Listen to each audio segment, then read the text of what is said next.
The Kansas City Chiefs just added.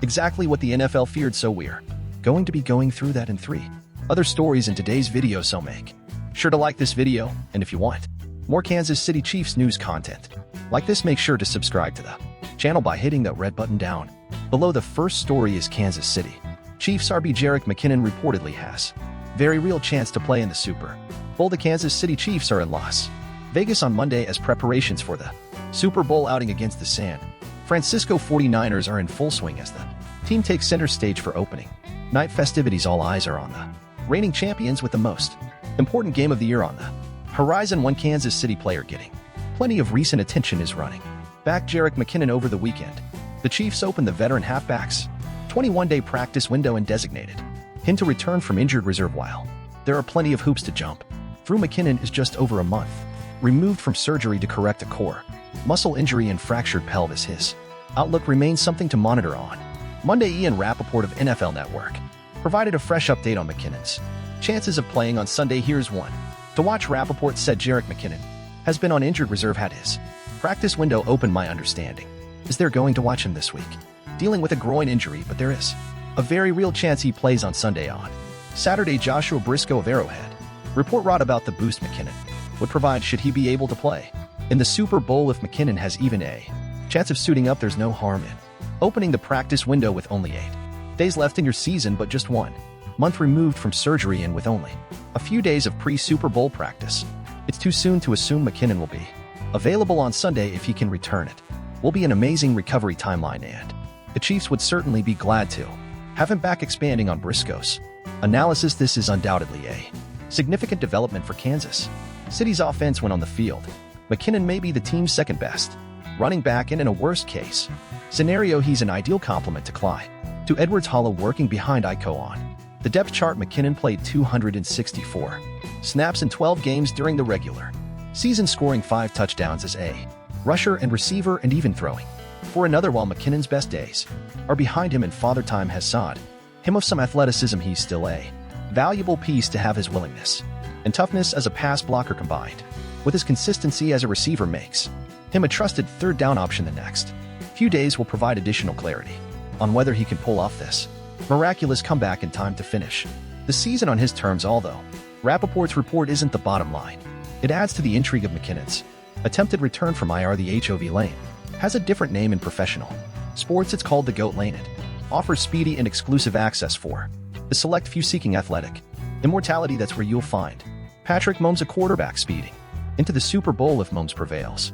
Sunday against the 49ers at Allegiant Stadium in Las Vegas. He will have 3 Super Bowl rings in his first 6 years as NFL starter. He will have 6 consecutive AFC Championship game appearances. He will be hailed as the only truly great quarterback in the current NFL, affirmed by the home field playoff failures of Baltimore's Lamar Jackson and Buffalo's Josh Allen. He will be on pace to surpass Tom Brady as the greatest of all time. There are no give or guarantees in life. Tiger Woods was blistering hot in the first quarter of his career, once considered a shoe-in to pass Jack Nicklaus for GOAT status. It never happened, and it never will yet.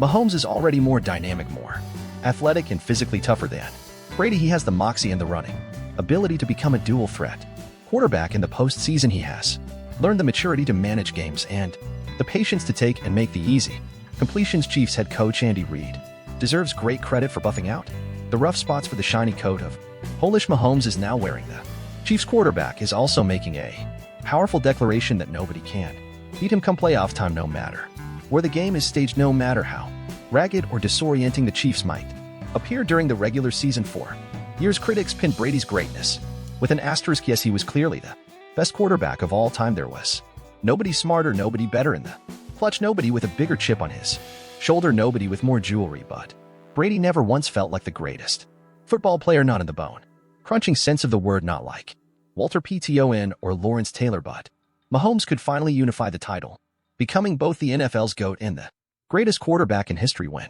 Brady won his last ring in New England, he held a 6-1 lead over Mahomes with no other contender in sight. It was 7-2 after Brady's final championship in Tampa. Yet if the Chiefs win the second story is Chiefs LB Nick Bolton on Chiefs' boundless defensive potential. The Kansas City Chiefs would not be set to compete in a second consecutive Super Bowl without the stellar performance of their defense throughout the season. Star linebacker Nick Bolton is one of the key players on Kansas City's defense, and he has always felt that the unit had great potential even back in the 2023 offseason. While speaking with the media on Thursday, Bolton told reporters about the high expectations he had for the Chiefs defense and when he noticed that it could be one of the NFL's top units.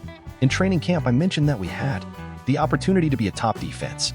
Bolton explained, I meant that I could tell from the guys and how we were able to recall from last year adding new guys to the system and how fast they were able to pick up stuff. We have the core guys that played last year. I think the experience in building where we left off from last year, everyone is a year older and a little more comfortable playing around each other. I feel like that helped us get to where we are now. Kansas City's defense has overperformed all season and is widely regarded as one of the league's best units despite being one of the youngest in the NFL. The Kansas City Chiefs should have a key playmaker return to practice in Las Vegas as the team has opened the 21-day practice window for veteran running back Jerick McKinnon. The Chiefs' regular third-down running back has been out of action since injuring his groin during the team's Week 15 victory over the New England Patriots on December 17th. NFL Network's Ian Rappaport reported the news on Saturday afternoon via social media. A potential addition for the Super Bowl Chiefs RB Jerick McKinnon has been designated to return off injured reserve.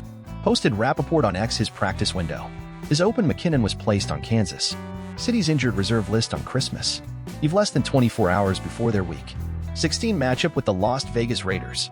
Clyde Edwards-Helaire has stepped in admirably since as the team's weekly third-down running back. McKinnon ended his 2023 regular season with 21 carries for 60 yards and a touchdown, with most of his production in the passing game, consisting of 25 receptions for 192 yards and 4 touchdowns. He played in 12 games during the year due to the nagging injury. As his return to practice is positive news, it's unclear whether or not one of Patrick Mahomes' best red zone targets will be available for Super Bowl LVE. The Kansas City Chiefs defense has been perhaps the NFL's best this season, although it faces a serious challenge in multiple aspects entering Super Bowl LVE. First and foremost, the personnel the San Francisco 49ers boast is second to none, finding ways to slow down players like Christian McCaffrey, Deebo Samuel, Brandon Yu, and George Kittle all at once is no easy feat. It's even more difficult, though, when you aren't 100% healthy on the other side of the ball. That's the case for Kansas City as defensive lineman Charles Omenihu, who will miss the most important contest of the season with a torn ACL. Several players will be used to help offset that loss, but rookie defensive end Felix Anudike-Uzomah has all eyes on him during the club's ramp-up for the championship game.